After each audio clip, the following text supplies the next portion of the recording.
Hi everybody, my name is Johnny Piazza, and I want to welcome you to this episode of Dream Makers.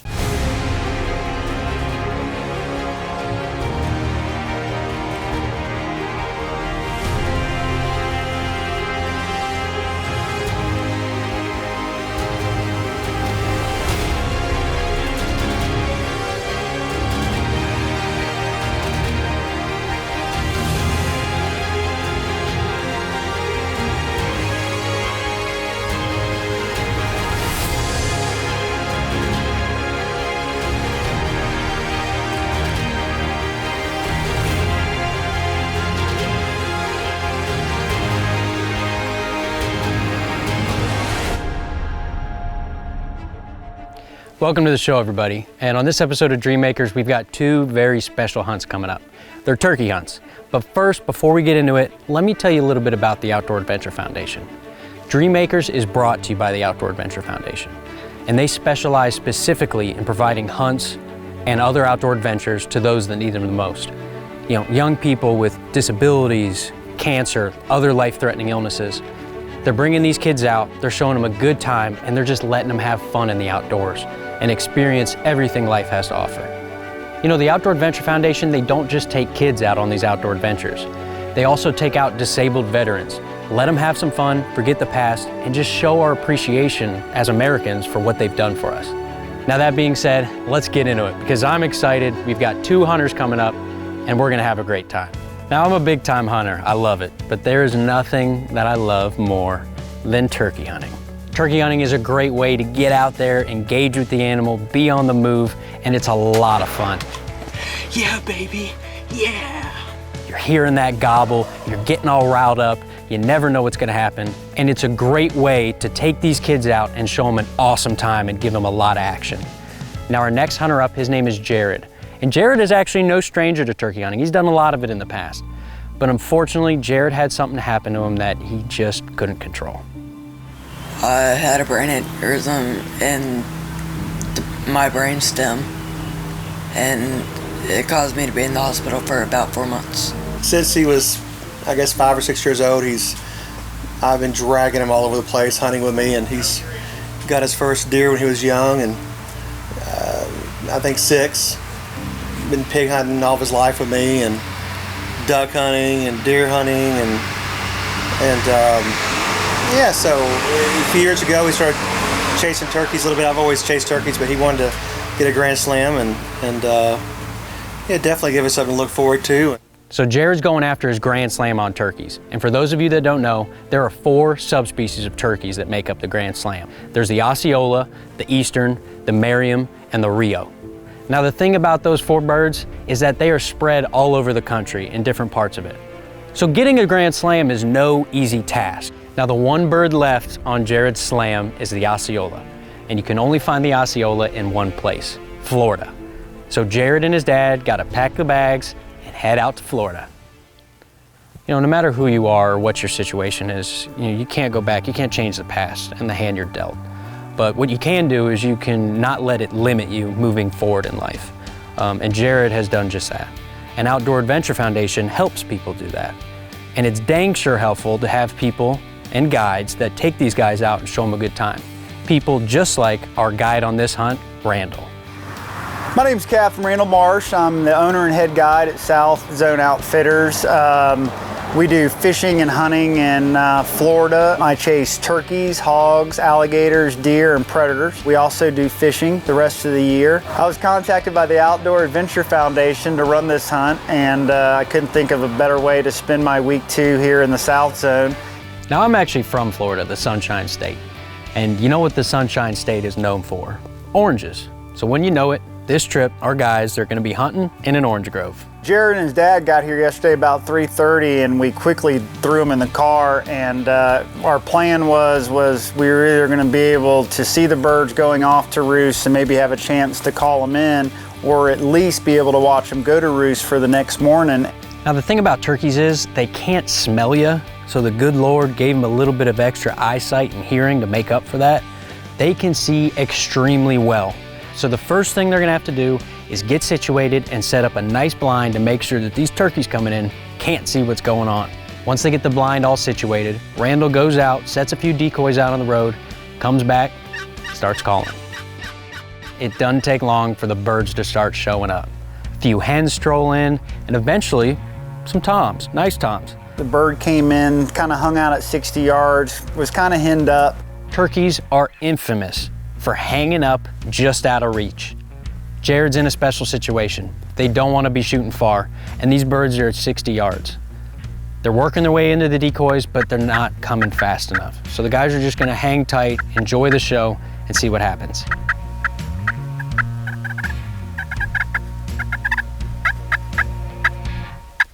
So the guys saw a few good longbeards, and they know one thing.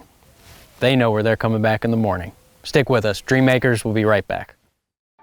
These dreams were made possible by Cullen Children's Foundation, Sanford Health, the Engelstad Foundation, and Shields. So the guys get out in the stand early in the morning, and you gotta do that when you're turkey hunting. You know, birds start waking up, you gotta set up decoys, you need time to get all settled. Well, the guys gotta jump on these birds, hens start flying in. They flew over right where they were supposed to. Unfortunately, the gobbler wasn't with them this morning, so we just kind of hung out and we did some slow calling, heard very little. Easy turkey hunts are hard to come by. The hens come in, but the gobbler never shows. But that's okay, because the guys are gonna hang out, they're gonna keep calling, and they're gonna hope a tom eventually shows up. The best thing you can hope for is a late morning hunt when those hens are fed up with the toms and those toms are looking for love.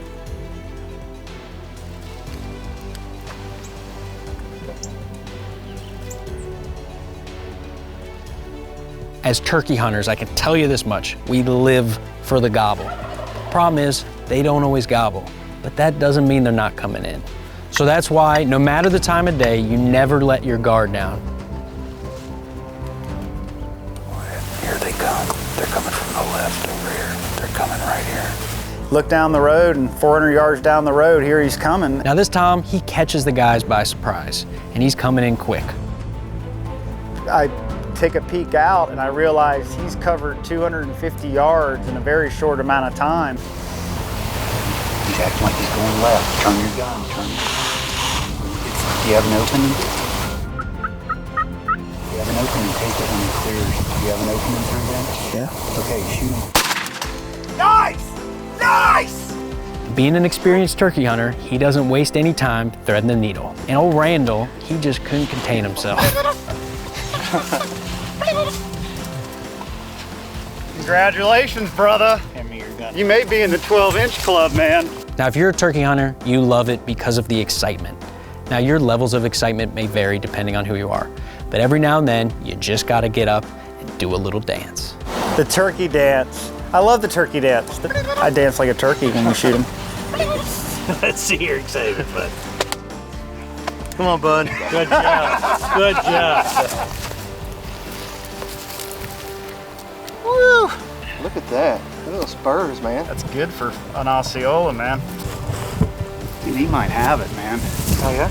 Yeah, I mean, that's 11 at least. How much of a gap did you have? Not that much. Not that much, because see, there was no gap, whereas I was like, if you have a gap, shoot him, because he ain't coming back. I thought it was a great hunt. We'd like to thank the Outdoor Adventure Foundation and our guide, Randall, for making this happen. It was a fun hunt. Jared made a good shot. He was definitely looking forward to it. We were trying to work on an Osceola hunt before this happened. Then he had the aneurysm last year and it put everything on hold, and we're trying to make it happen again. And at the last minute, it didn't work out, and you guys stepped in and really helped us out, and he's able to finish up his Grand Slam. So he has been hunting a long time and loves the outdoors, loves to hunt, and the aneurysm kind of changed things a little bit, but he's still same Jared likes to hunt, a little bit quieter. Yeah, he was really looking forward to getting outside again. So It's fun being a guy because you get to fish or hunt, you know, people from all backgrounds and states and specialties and stuff like this. And, you know, but my favorite people to guide are honestly the kids. I feel like not only are you passing something on that, you know, that someone passed on to you, but as well you you know, you're getting to see somebody do something for the first time a lot of times. I mean, Jared, you know, he shot a lot of turkeys, but he's never shot an Osceola. He finished out his slam today. So it's just great to see kids. You know, it's one thing to have a good friend in the blind with you, or a great client that comes back year after year, but seeing that smile on a kid's face, or even the anticipation of that hunt, there's a lot to be said for that. And part of the reason I love guiding so much. Couldn't be more happy for our hunter, couldn't be more happy for his father, and it was a really good hunt. So Jared had a successful hunt. He completed his Grand Slam and marked off one of his dreams. Now that's what Dream Makers and the Outdoor Adventure Foundation are all about. Helping these kids get out there, have some fun, and create memories of a lifetime. If you want to help the cause, please go to OutdoorAdventureFoundation.org. We would love to hear from you. So we got an Osceola on the ground, a successful hunt in the books, but let me tell you something. You got to stick with us, because coming up, we're still hunting turkeys, only this time they're eastern birds. These dreams were made possible by Cullen Children's Foundation, Sanford Health, the Engelstad Foundation, and Shields. If you've got a question, we've got an answer. This is Dream Makers Q&A. All right, everybody, I got a fresh one here from Jerry from North Dakota. He says, I'm a landowner interested in hosting a hunt for the Outdoor Adventure Foundation. Who or how do I contact OAF regarding hosting something like this? Jerry, that is an awesome question, and I'm glad you want to get involved. Now, if you're out there and if you're an outfitter or a landowner and you want to somehow contribute to the Outdoor Adventure Foundation, the person to contact is Brian Solom. Brian Solom is the founder of the Outdoor Adventure Foundation, and he's very involved. Whether it's out in the field or signing people up, he's kind of a do-it-all kind of guy. So if you want to reach out to him, we'll put his information up on the screen. You can either call him or send him an email. And if you're out there and if you're an outfitter or a landowner and you want to get involved, please contribute, because I promise you one thing. The only person who might have more fun than the people's lives you're changing is you yourself. Thank you for the question, Jerry. And if you have a question, please go over to our Facebook page or go to our website, OutdoorAdventureFoundation.org. Welcome back to the show, everybody. Now, we just got done taking down an Osceola deep down in South Florida. But now we're heading north, way north, all the way up to North Dakota. Now, North Dakota has two different subspecies of turkeys there. Now, on the western side of the state, they've got the Merriam turkey. And the Merriam is extremely pretty. It's got a lot of white in its tail fan and a lot of white in its feathers. But on the eastern side, they've got the subspecies known as, you guessed it, the eastern. Now, our next recipient, his name is Reese. And like all of our recipients, he's had a really tough time in life. So he is really looking forward to getting out the woods and hunting some turkeys. I had congenital kyphosis, which is where my back was humped over, so I had to get some rods and screws and a spacer put into my back. I had 3 heart surgeries, and so 4 surgeries total. The heart ones, I was a baby, so I didn't remember those, but the back one, yeah, was hard. I'm doing great. I'm back to normal. I can do everything. I like hunting a lot, and it's just really fun. Now, the Outdoor Adventure Foundation and Dream Makers would not be able to provide these hunts and dreams to its recipients without volunteers. And one volunteer that has helped immensely on a whole bunch of hunts, his name is Paul. And he's a big-time turkey hunter, and he's a great guy. It's Paul Boucher, this is Carl Bauer, and our hunter Reese right here. Hi, Reese. Nice to meet you. You like to hunt, or have you hunted before? Yeah. Okay. Well, So what's our plan for tomorrow? Are we going to be down over here? I see you got one of the blinds sitting down there. yep, that one's I got out in the middle of the food plot. I think we're going to be back in the woods about 50 yards. And it seems like they're staying in the woods more this spring. Now, the good thing about turkeys is that they gobble, and you can figure out where they are, and you can make a plan, even if that plan is for the next day. So what a lot of people do is they roost the birds. And what that means is they find out where they're gobbling last, where they're up in the roost, so they can sneak in real early in the morning, get set up, and hopefully put a gobbler on the ground. Do they roost in the same area? A lot of times, Regularly? yep, Okay. yep. There's 2 spots that roost in like 50 to 75 yards, then one that's about 150 away from where the blind's set up. So Yeah, we don't want to spook them. Yeah. Okay. You don't want to be right underneath them when you're turkey hunting, because when they come out of the roost, or going in is where it's harder in the mornings because you might spook them a little bit. That's kind of why we want to get in there when it's dark out so they don't see you and to give them time to settle down. So.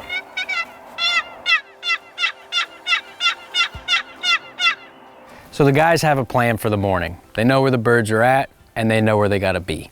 So what they gotta do, they gotta get some rest tonight and they gotta get in there real early in the morning because a pivotal part about turkey hunting is getting set up before the turkeys start talking.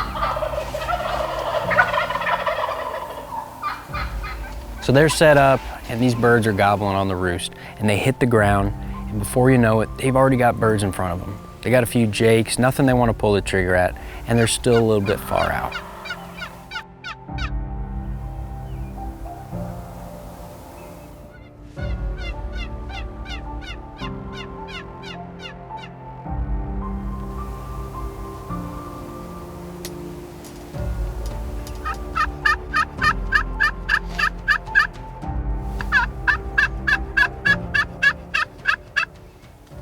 So the guys don't get a bird on this run, but that's no big deal. What a lot of anti-hunters and non-hunters don't understand is that we don't love hunting because you get to kill something. It's about a whole lot more than that. And in this situation, it's a perfect opportunity for Paul to share his knowledge and let Reese have a little bit of fun. Oh, this one doesn't have. No, that's just a fiberglass rod. Yeah, a little more straight up and down.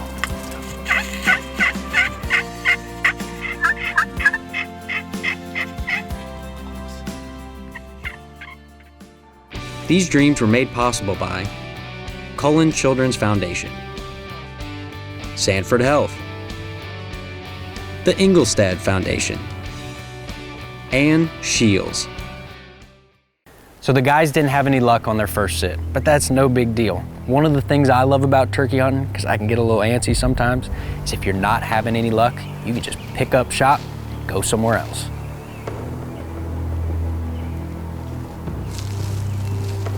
So Paul gets everybody set up in the new spot. He puts out some decoys, hops in the blind, and he starts talking turkey. Now, not long after Paul starts calling, birds start showing up. First to come in is a few juvenile jakes. They're not wanting to pull the trigger on those. So they're just gonna sit tight and see what else comes in.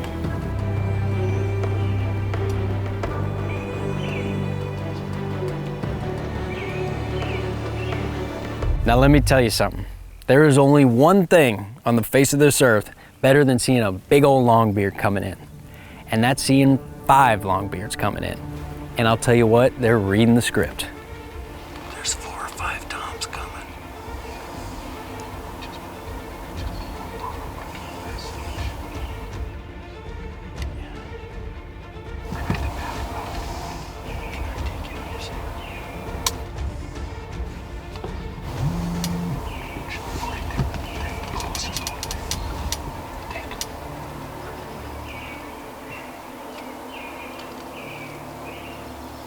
He's real light, real light. That's right there. Good job, that was great.